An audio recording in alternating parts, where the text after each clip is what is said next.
Bicknell Young, the 1936 Primary Class Instruction in Christian Science. Tuesday, August 4th, 1936. Second day. The word God means spirit. You must know what spirit means. Our book defines spirit as substance, and this definition opens our understanding. Today, God is spirit, and spirit as substance satisfies you because you want something that is substantial, something that is definite. Spirit is definite because it signifies eternal duration, the eternity of God and His creation. Everything existing exists because it is substance. Everything, man and the universe, that God conceives of is substance, that eternal duration, spirit. Spirit indicates all that ever lives or ever acts, and this enlightens us regarding substance. It is omni-action. Substance is always action. You could not have substance without action. You would have nothing going on. Consequently, God is spirit, and spirit is omni-action. This is seen somewhat in natural science, for the natural scientists have concluded that matter is only energy. They say your foot rests on the floor because of energy, but still that it does not rest, because the floor is a state of activity, and so is the foot. They explain that we cannot conceive of matter as action, so we say the floor is quiet. This is the reverse of the fact that spirit is omni-action. Oftentimes, the sermons of our Orthodox preachers sound like Christian Science, and some of them will tell you that it's the same thing. But just ask them if they believe in matter, and they will say yes. In Christian Science, we know that spirit is substance, and the only substance, but we cannot say so if we speak from the standpoint of matter. It is only in the realm of understanding that you can say spirit is substance. We may not have proved it wholly. If we had, we would not be sitting here in belief as material bodies. As for matter, substance, Mrs. Eddy said that matter disappears under the microscope of spirit. Matter is only a belief about substance, and it isn't anything real right now. It is only the mortal mind concept of substance, and does not wholly exist as an actuality at all. The natural scientists are beginning to admit this. Dr. Steinmetz says in the Atlantic Monthly that it is not the province of physics to define the nature and character of matter, its origin and end. That is the province of metaphysics. And Professor Fisk of Harvard says that all qualities of matter and what the mind makes them will have no substance as such apart from mind. Apart from consciousness, there is no such thing as color, form, position, and hardness. You cannot spiritualize matter, but you do away with the mortal mind concept of substance, called matter, as you find substance to be spirit. The word spirit, as always used in relation to religion, had a mysterious kind of sound. More than a slight mystery surrounded it. Spirit is simply the substance of the one Creator, the infinite mind. It is a word that more nearly expresses the divine nature than the word mind. But it means mind. Of course, in the Bible, the word has two meanings. It is sometimes used to mean God, and sometimes you can see it used to mean understanding. It is a wonderful word. You must get hold of it now and use it. It not only means substance, but it means tangibility. The only tangibility is spirit, and it is more tangible than anything you can grasp with your hands or see with your eyes alone. Spirit is good, and good is spirit. The word good is one of the most helpful words I have ever found. I could grasp the word good when I could not grasp the word God. This good, this spirit, is all there is to anything. Everything exists as spirit. Get everything into spirit, and you will never lose anything.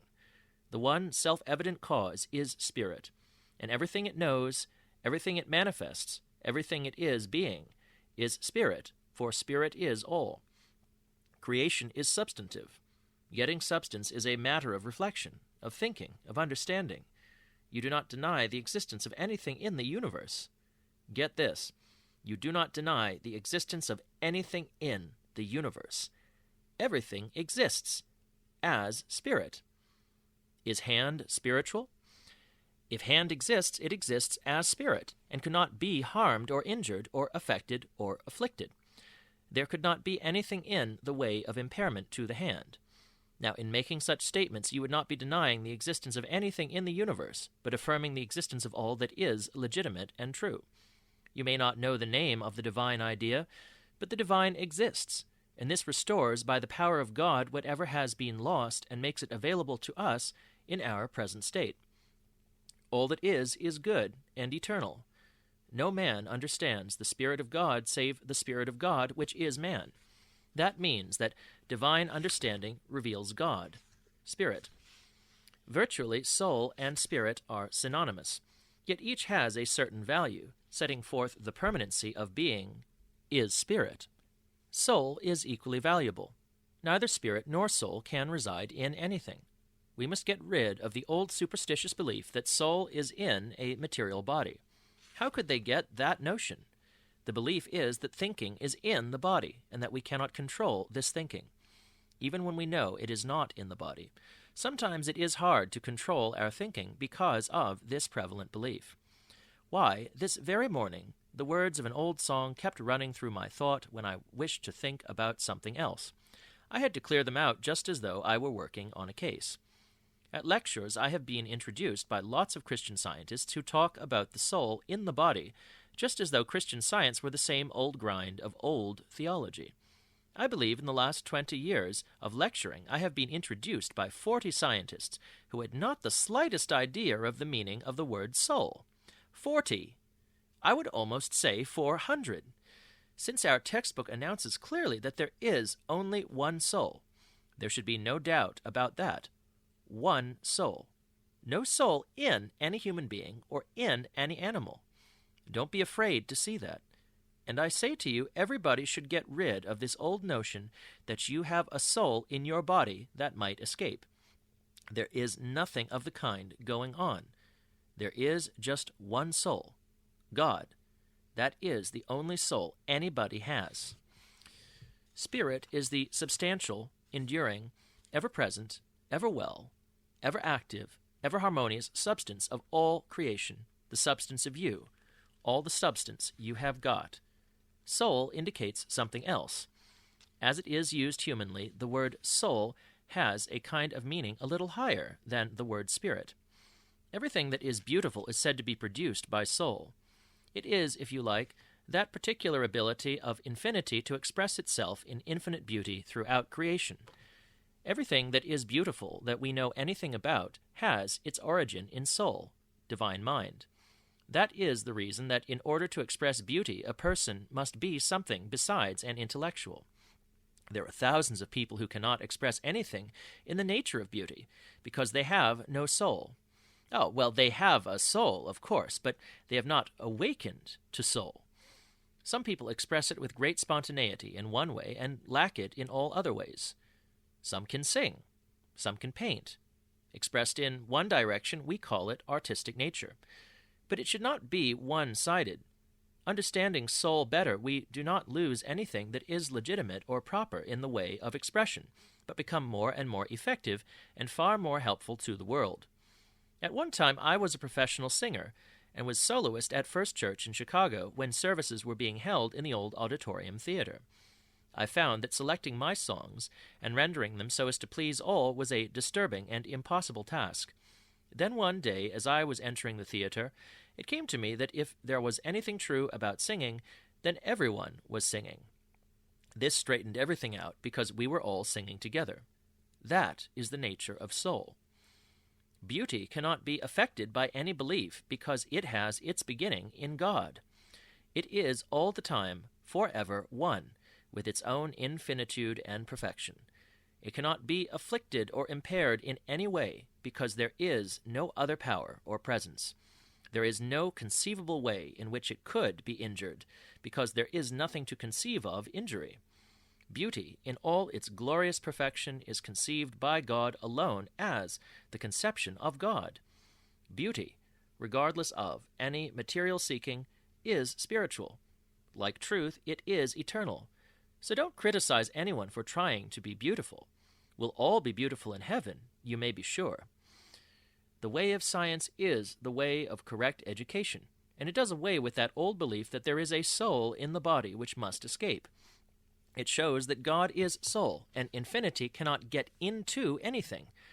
All beauty exists as a quality of God, soul. It is not material. We say, he does not put any soul into his singing, or painting, or writing. Then we say it is soulless, and that is correct. Soul is the very source of all we know, of beauty, grandeur, all that makes existence bearable. In healing work, soul is just as essential as mind. It lifts us out of the rut of repeating words and shows us that inspiration is more than a method. And let us all look as well as we can. It is quite legitimate for anyone to try to be beautiful. We can't get into heaven without beauty. The kingdom of heaven is the kingdom of beauty. Soul is the epitome of actual knowing, and it signifies happiness, harmony, peace, and so forth. And when one is demonstrating soul, the beauty of soul will be manifested in his surroundings. Soul is the substance of all beauty, the principle and activity and law of all that is beautiful and harmonious. We may associate matter with beauty, but beauty is eternal, elevating, noble, and grand. So we need not think that we can ignore the beauty of the so-called material world. The eternality of beauty will appear in the measure that we cease to associate matter and personality with beauty. If a person gets rid of his fear and his human emotions are redeemed through soul, he will become intuitive and have a very clear perception which will be enough to heal cases quickly, where a quality less loving and less beautiful would fail to perceive the good and the true. Sometimes emotional people are much more scientific than the placid ones. Human emotion is not altogether to be avoided. As you advance in the science of soul, you will see beauty where you never saw it before. On page 312 of Science and Health, we read that without love, God, immortality, cannot appear. The implication is that with love, immortality does appear. Not a person on earth needs a single thing except love. Not one. He needs not only to believe in love, but to live in love, love, and be love. You cannot live permanently except as love. First, last, and always, the great need is love. Lack of love is the only trouble with the world today. Love alone will heal the distrust, jealousy, fear, ignorance of the race, and seeing this will heal lack and disease. Love is life, and its seeming absence is death. Any human being might be justified in not liking another person, but he should still love him. But there would be something the matter with you if you liked them all. You cannot like the unpleasant and objectionable things and call that love. Everyone is entitled to your scientific respect, but not everyone is entitled to your human respect. Get that?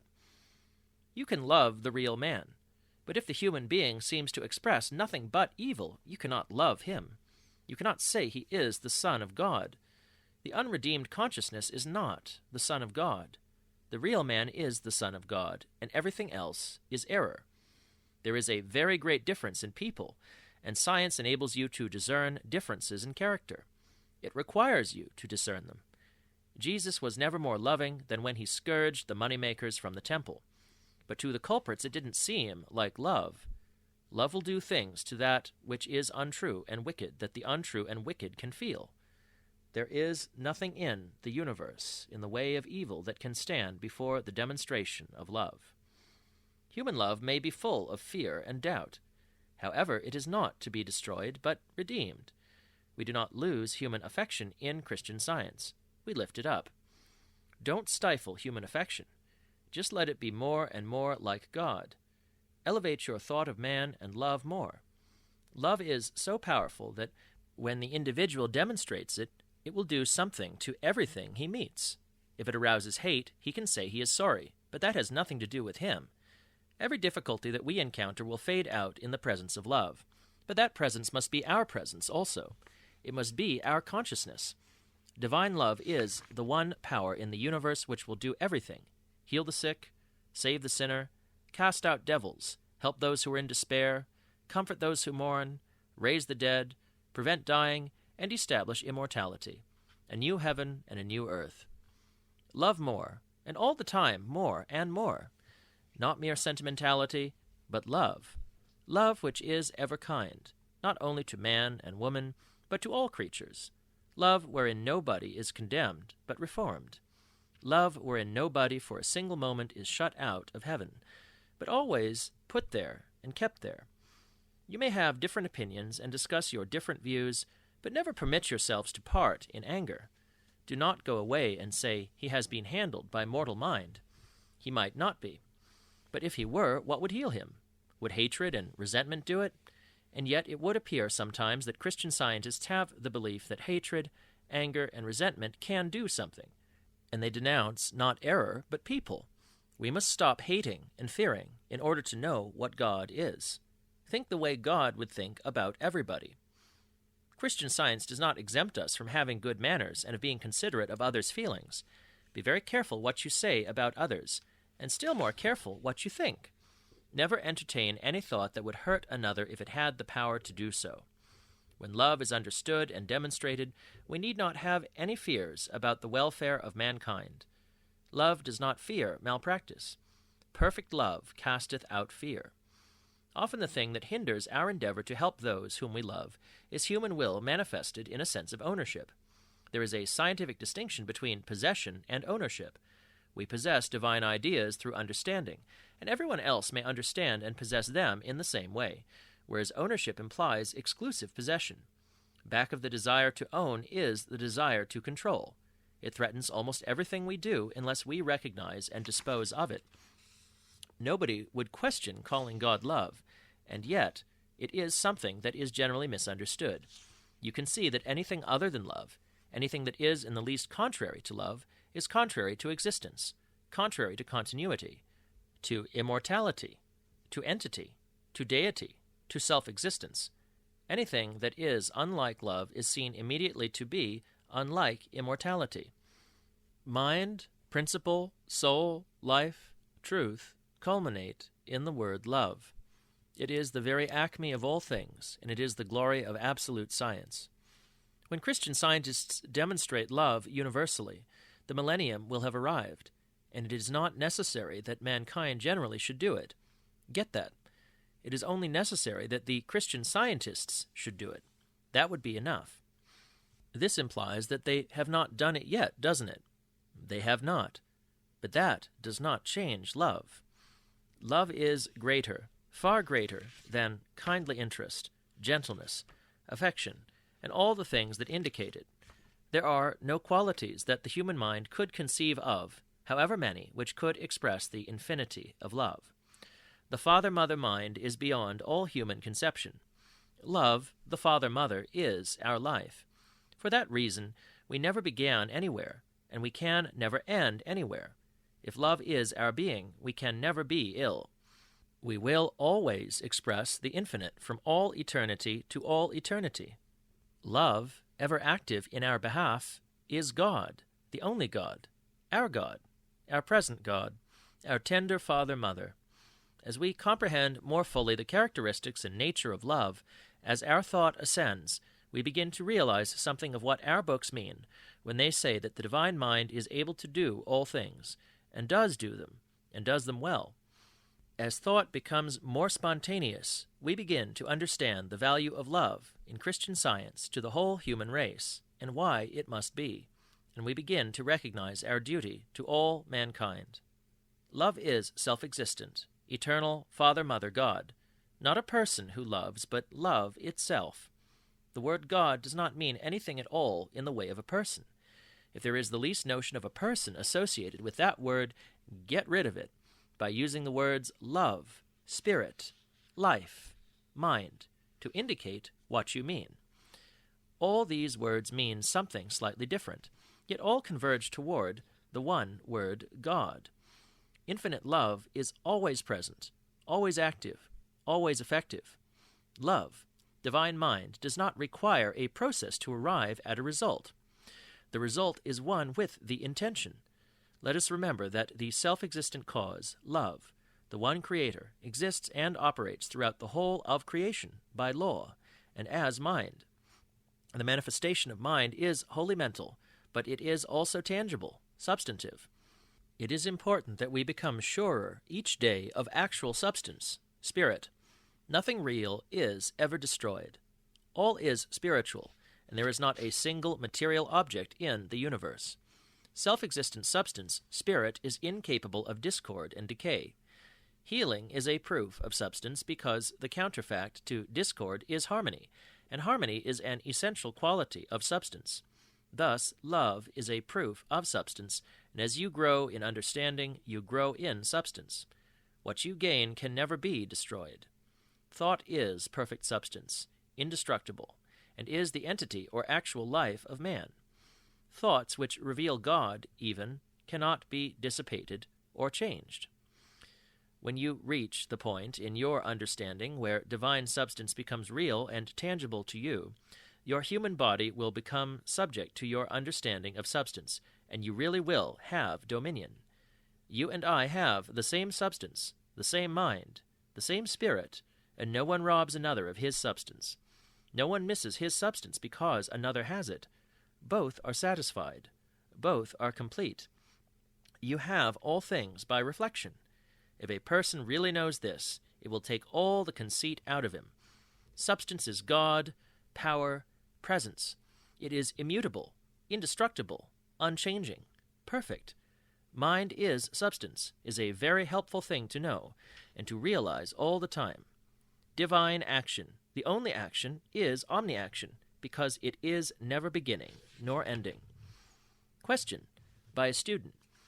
I read in one of the New Thought books the statement that there is no such thing as an inanimate idea. Answer. Right statement, wrong book. A most persistent claim is that action stops, but the very nature of action is such that it can never stop. If action, mind, could stop, the divine mind would die, would be mortal instead of immortal. The word mind, as ordinarily used, suggests process. The divine mind has no processes. We have processes because we have to have them. When Jesus was baptized, he said, "Suffer it so, be so now." And there are a good many things that have to be suffered now. That must be so. One of the greatest things that Mrs. Eddy ever did, and she did that one great thing beyond all others, she saw that humanity would have to have a process in order to be saved. Jesus indicated that, but he left no directions. The apostles indicated that, but they did not know the process. They could not know it. The process of salvation for the human being remained to be revealed by the great power of mind in science. Christian Science gives us the method. That was the value of Mrs. Eddy's great discovery. Without that method, we can do nothing. She saw that we could never demonstrate the spiritual truth of being without knowing how, and she showed us how. To understand that mind is God is a natural thing, but it took Christian Science to awaken dormant thought to see that it was a natural thing. To understand that our soul is God is the only thing to do. To understand that our spirit is God and that all the being that we have is God is the primary thing to understand, and the most natural thing to understand in the whole universe. You might misunderstand anything else, but you cannot misunderstand that, because that is natural to thought. Nothing in the world is more inspiring and comforting than to know God through Christian Science. Nothing does a person so much tangible good as to find out what God is, and the foundations or basis of this revelation is mind. Science involves education. Sometimes students lose sight of the fact that we are engaged in an educational endeavor. We are not religious in the old Orthodox sense, yet we are more religious than anybody ever was in that old way, for by means of the education of Christian Science, we recognize that the beliefs people had about God were founded upon merely believing, even if they were good beliefs. The assumption by the Christian world as to the omnipresence of God was correct, but they did not really believe it because they did not understand it. What happens in science study is that we gain religion. We do not lose it. Anything that is worthwhile in the old religious sense is not lost in Christian Science, but the many things that were destructive and which tended to becloud thought to prevent the fruition of Christianity are all set aside. You must see the inevitability of God as the only substance, the only love, the only power and presence. Science reveals that there is a basis for all that really exists, that there must be, and this would not be satisfying to thought unless it revealed a permanent basis, self-existent, without beginning or end. This is in accord with the teachings of the Christian religion. Even in the old way, they saw this somewhat, but we explain it more clearly. Intuition and inspiration should characterize scientific thought and philosophical perception, so that we can reach the point of clear and practical understanding. The human mind does not reveal truth. It is soul which has all inspiration and means all intuition. The very fact that you can think involves you in the recognition of the great and primal fact that God is mind, is our mind, our only mind, the only one we need or can ever have. People have always been afraid to believe that. Even Christian scientists usually put divine mind a little way off, and it is more reprehensible for them to disclaim divine mind as their mind than it would be for the old materialistic theologians. The primal and final requirement is to claim mind and be it. Intermission. Spirituality implies substantiality, but substantiality must not be thought of as materiality. One woman said she adored orchids because they were so spiritual, feeding only on air. Why, air is no more spiritual than potatoes. If there is any confusion about the nature of substance, use the word mind, for mind is the only constituent. Mind, God is infinite, and being infinite is the mind, and the only mind and being of everything that exists. Question by a student. A long time ago I read an article about mortal mind and the human mind and the divine mind. Are there different degrees of mind? Answer. That article has caused a great deal of confusion in the field. There aren't a lot of minds, not even in belief. The publication of that piece was unfortunate. The article referred to was written by Judge Clifford P. Smith and published in the Christian Science Journal several years previously. One mind, God. There are not two minds, or many minds, just one. This is not a theory, but demonstrable fact. Too often Christian scientists seem to regard that proposition as a beautiful theory, instead of grasping the idea of mind as the only possible being or life of anything. When you go through class, you want to become more practical Christian scientists. You can't do that unless you stand for the one mind all the time. There is not any time when you cannot know it.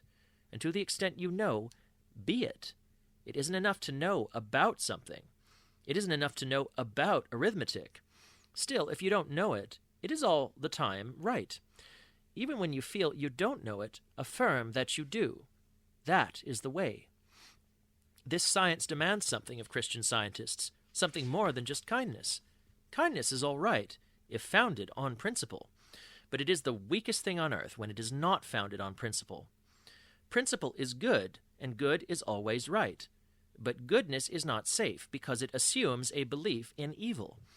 Beliefs must be faced, not ignored. Evil seems real, but that isn't science. So we have to do something about it.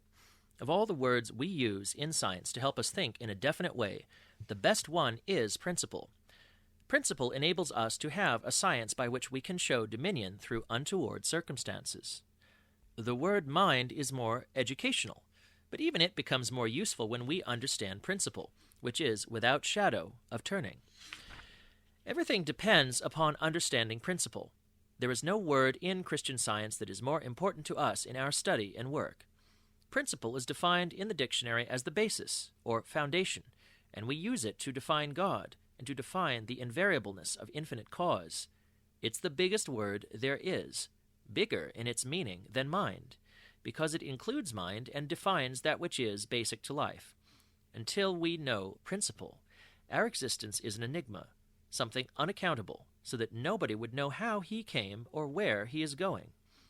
All being exists because of divine principle, God, and could not exist without that primal cause. Wanting to know the cause of things was the reason philosophy came into being, but it is only in Christian Science that we find the true cause, principle, divine soul, mind. The philosophers have always looked in the wrong direction. The word mind helps us first to understand God, because it takes away the limitations of the ordinary meaning of the word God. But everything that exists in the universe exists as effect, and we must understand mind as principle, creator, cause. Because principle is limitless, its effects are numberless. It has to be all harmonious to be eternal. Principle is never in anything, but is primal and includes all things. What is coming to light here is the awakened consciousness. Consciousness, principle, is all that needs to come to light. Principle, being perfect, must express itself in perfection. The cause of the universe is the law and power and perfection of the universe, because all that exists because of it, the one primal entity. The divine basis is the basis of Christian Science and the basis of all Christian Science treatment. As the principle of the universe is mind, and this principle must express itself according to its own nature, its creation is mental. What is the nature of mind? Mind is mind. It is mental. Mind is expressed as idea. For this reason, you have a creation of ideas and nothing else. Infinite mind and infinite idea, cause and effect. God a creator and his creation. But his creation doesn't begin. It is coexistent with himself. Principle, to be mind, is intelligent, and you express intelligence because it is principle. It is your principle and your only mind. Without knowing this, you are at sea about your own existence, about the fundamental fact of existence. In respect to that, the natural sciences are just exactly where they were thousands of years ago. They cannot tell you any more today than they could thousands of years ago. They cannot tell you any more today than they could in the time of the ancient Greeks. The attempt to explain existence materially has always been, and always will be, a failure. Your existence can only be explained spiritually through Christian Science. These things you know, so we will pass over them very quickly. It is not possible that infinite principle could be kept within a little piece of matter. Even from the standpoint of ordinary human education, reason shows us that the manifestations of human intelligence and life, of principle, are greater than any human being can conceive. Even human life, so-called, is bigger than any human being.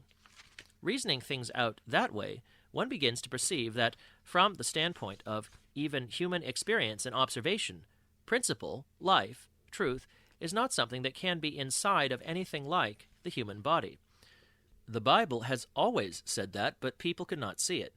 If they had, they would have recognized that God is principle, the creator of all things, the cause of all life, and is therefore the continuity of all. Even those who saw that life had to be principle only saw it dimly. Nobody applied it until Mrs. Eddy discovered the science of it. She shows us that God is principle. This should be a comfort to every human being, and a means by which he not only improves his health and prolongs his life, but should be and must be how he finds eternal life. A person who begins to understand what principle is already attaining something of immortal life. Why, that fact itself is immortal. You cannot kill it, and if you know that fact, to that extent, you are immortal now. The question, what is truth, is always justified. The whole world has always been asking that question, and is still asking it. The only answer is to be found in the synonyms for truth: mind, spirit, soul, principle, life, love. In one place, Mrs. Eddy writes that truth is the intelligence of immortal mind, and I don't believe a better definition could be found for it. Truth, the natural condition of infinite mind, principle, the eternal spirit, is without beginning or ending. Even with our human powers of observation, with an understanding which is limited by human beliefs, we can still recognize that an infinite creation involves you in an infinite creator or principle, and this is truth everlasting. If mind wasn't infinite, mind would stop thinking. That is infinity, and infinity is truth. Where would you be without truth immediately? If there is not something that is unassailable, which cannot change or vary, which will not yield in any direction, but must ever be itself, if truth does not exist, then there is no God, and there is no creation, and we are not here. But we are here, so we know we have found the truth. When we say that, we are not pretending that we know all about God. Once when I was lecturing in England, one of the reverend gentlemen of the Church of England wrote an article about my lecture in which he said, "Mr. Young is quite confident he knows all about God."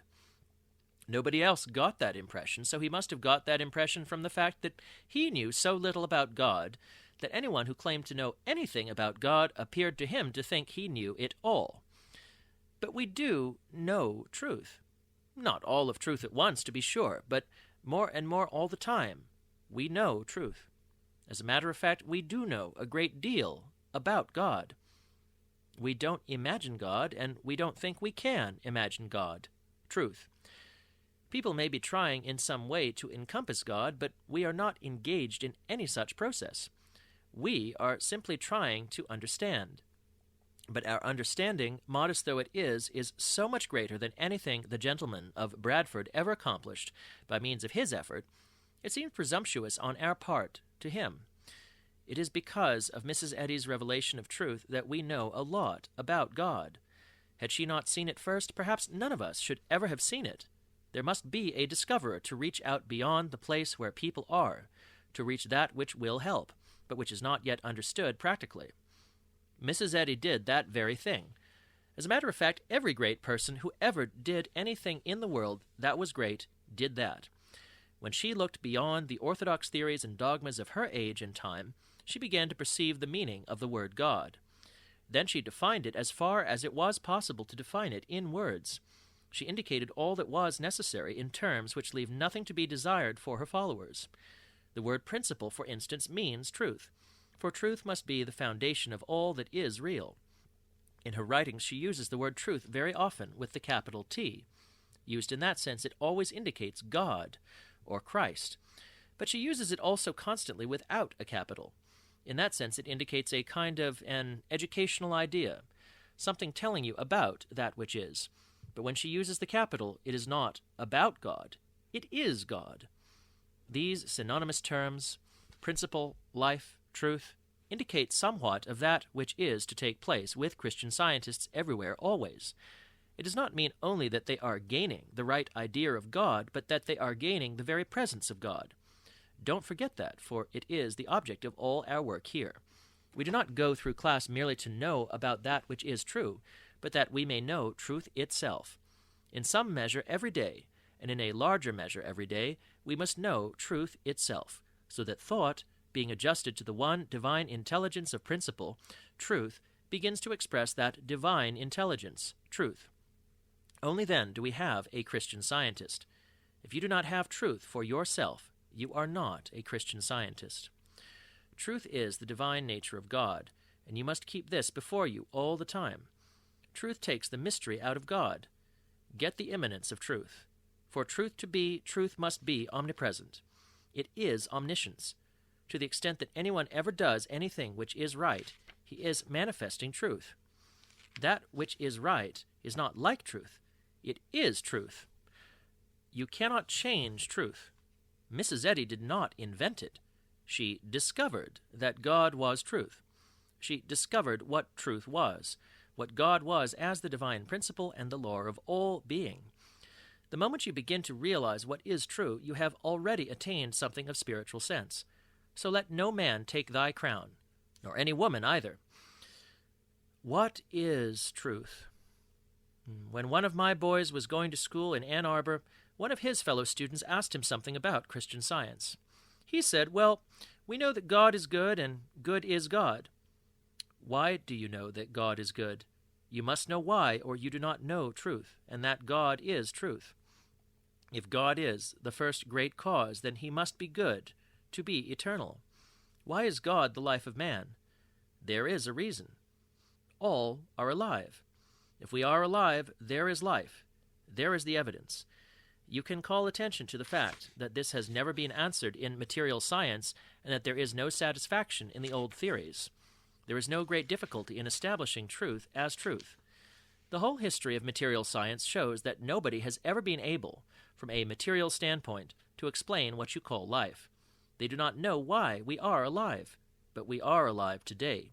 If he admits that, there you have him. Get him that far, and his arguments are finished, so far as logic is concerned, because we are alive, and there are thousands of millions also alive. There you have got the fact that life is a very great thing, and there is no other way to explain it than by seeing that what we call being alive is effect. then life is principle, the divine cause, God. It is a good idea to show such people that all the theories of natural science never made anybody happy. When we know the truth, we know the reason for the faith within us. And we must know, not just believe. Once when I was lecturing in a little town in Nebraska, the minister of some Orthodox denomination was on the same train, and some of the ladies in our party tackled him on the subject. One of these ardent ladies, with more of what you might call mental activity than good sense, sat down beside him and began to talk. My, she was so poorly equipped to begin with, and she shouldn't have tackled him in the second place. If anybody really wants to know, let him ask. Anyway, the minister finished her up in about 15 minutes, so that she retired in great confusion. Learning to say, "Oh, isn't it lovely?" is not science. The practice of principle is the impersonalization of thought, and this is knowing truth. When we know God as truth, we get away from that personal, finite sense of God. I was not raised in an orthodox religious atmosphere, so you would think I would have none of those old notions to contend with. But sometimes I find it the hardest thing to get rid of that hazy notion of God as a person somewhere. We pick these things up unconsciously and take on general superstitious beliefs without realizing it. When I was a young man, I used to go around with a set that went in for intellectual things. We thought we were sophisticated. While we smiled at religious things generally, we all went around praying to our God in secret, I think. We thought religion was something that could not stand the light of reason. That was because we did not know that God is truth. This God that is truth is the only life of anyone, for it is the one infinite life. Our life is God. You can never change that fact. Entertaining a false belief about it does not change it. But let us not rejoice, like the Pharisees, that we are not as other men in this matter of life. It is not an exaggeration to say that the great majority of Christian scientists believe in death more than they believe in life. You hear everywhere talking about after you pass on, or when you have passed through the belief of death, or following the transition called death. Oh yes, they call it passing on, but they mean death, just the same as anybody else does in speaking of that unreal event. Oh yes, they say that someday, in some distant future, we will demonstrate over death. The only thing they seem sure of is death. That is the one unavoidable experience, they seem to think. The only thing that is certain is life. Get that fact today and make it real. If you don't get anything else, get that. Life is the only thing that is unquestionable in the universe. Science shows us that everything unlike life is a scientific impossibility and cannot be. It makes no difference if all the evidences in human experience contradict science. The answer is that life is, and there is no death. Life is bigger than any human being, and it is not possible that it could be inside anyone. Life does not know anything that could make it inharmonious. It can never know death. Life has nothing with which to die. There is only one life, and you have it this very moment. If anyone or anything could ever die, creation would collapse. There is too often the expectancy among Christian scientists that passing on might be expected in some cases. But why? The suggestion that there is any relief, anything good or normal or proper in the passing on of any person is old theology and is based on an utter misconception. It is unscientific and unchristian. All who apparently pass on must continue to live as before the apparent change. Question by Judge Mary Bartelm. But to die out of this body, doesn't a man have to awaken to something better? Answer. Mrs. Eddy tells us that as a man falls asleep, so shall he awake. As death findeth mortal man, so shall he be after death, until probation and growth shall effect the needed change. Science and Health, 291. Death is not the gateway to life.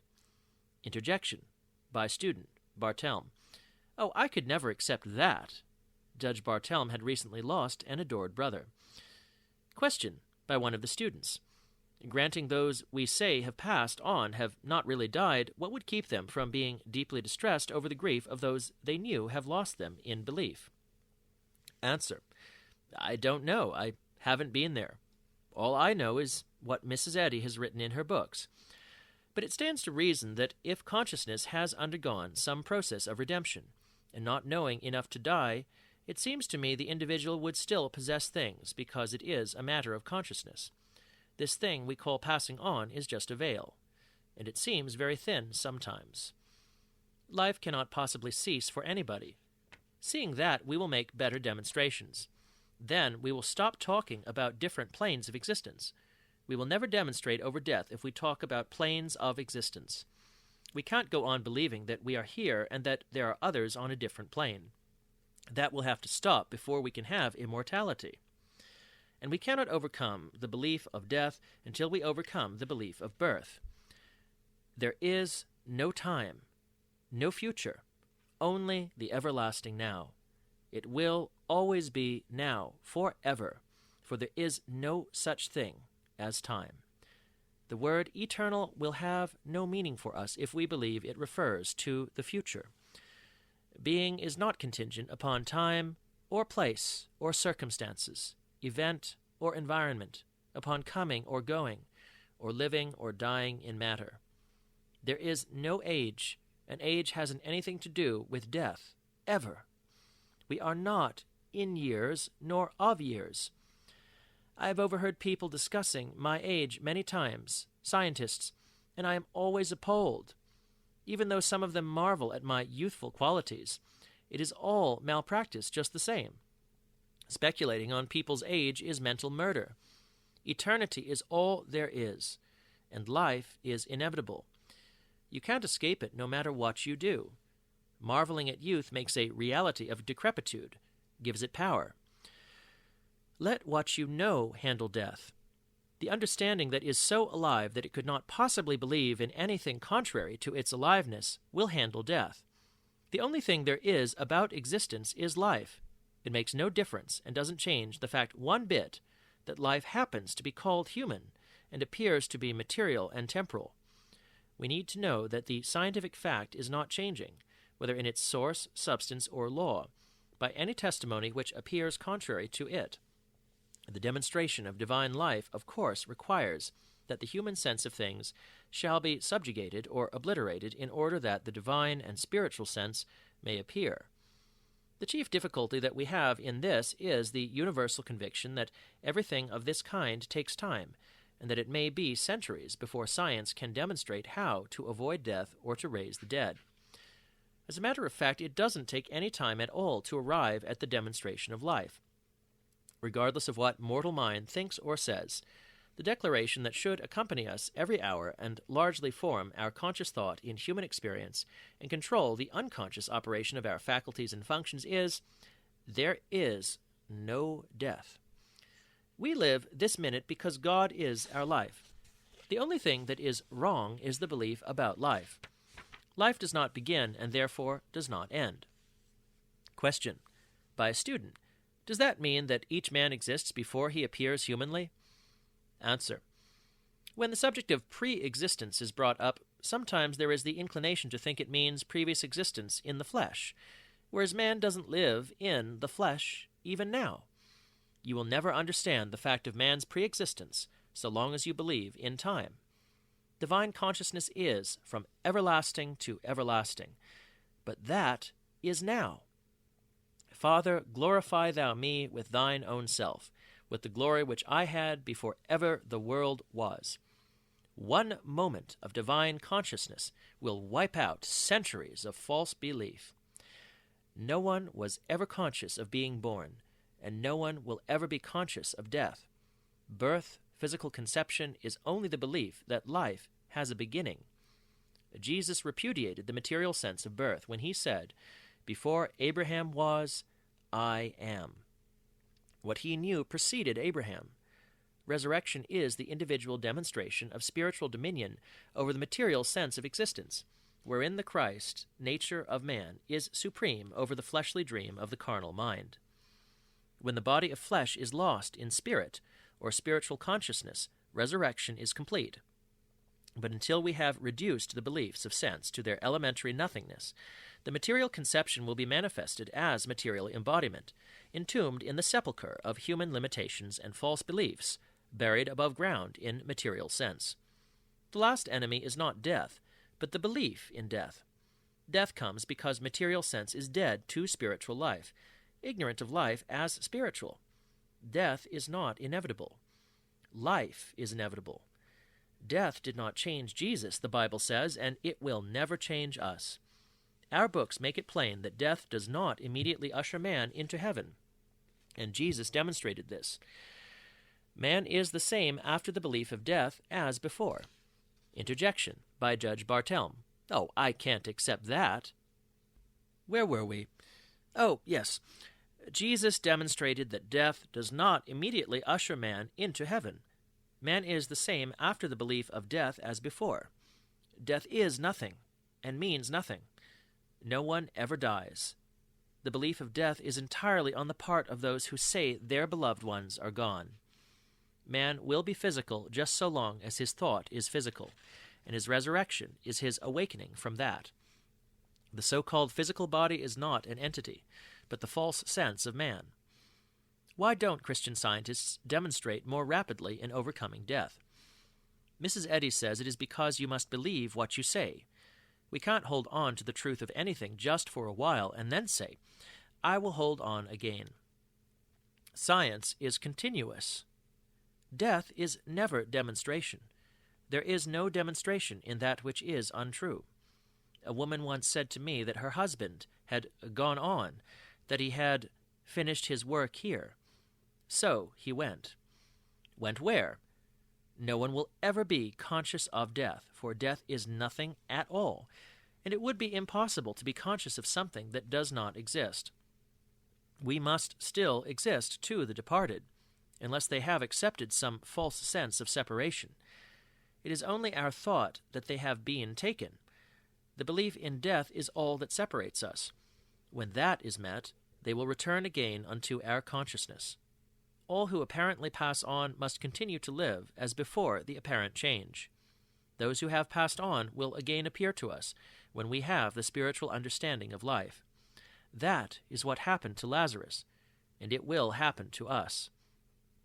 The so-called laws of human existence are not true, and they are not worthy of our respect. They have no power beyond the beliefs of mortals. We do not have to believe them. We do not have to wait to recover from illness or to be saved from sin. We do not have to wait to overcome poverty or disappointment or fear or even death. In a certain sense, we are overcoming death every moment, for we are living. If we are every instant in this way overcoming death, what may we not expect if we will only awake and permit only the science of being to hold sway? Just think what it would mean now to exclusively declare divine principle and law, its substance and action, its power and presence, its wisdom and love, as our only life and consciousness. We cannot take advantage of the profound facts of science unless we realize the truth about ourselves and never admit the error. Claiming divine mind as our mind, and our only mind, persistently and consistently, we will gain it, and thereby transform human beliefs, heal our bodies, and prove our immortality. As in Adam all die, even so in Christ shall all be made alive. That means that we must die to the Adam sense of things, and be alive to the Spirit sense, or Christ sense of being. We must, through the renewing of our minds, find God, life. Now, when you go home, think over what is being said. Think it through. Don't run around gossiping about it. People get awfully mixed up sometimes in talking about half-digested information, and they mix each other up. For tomorrow, look up references on God. Bring back the passage that means most to you, that is the clearest, that is the most inspiring.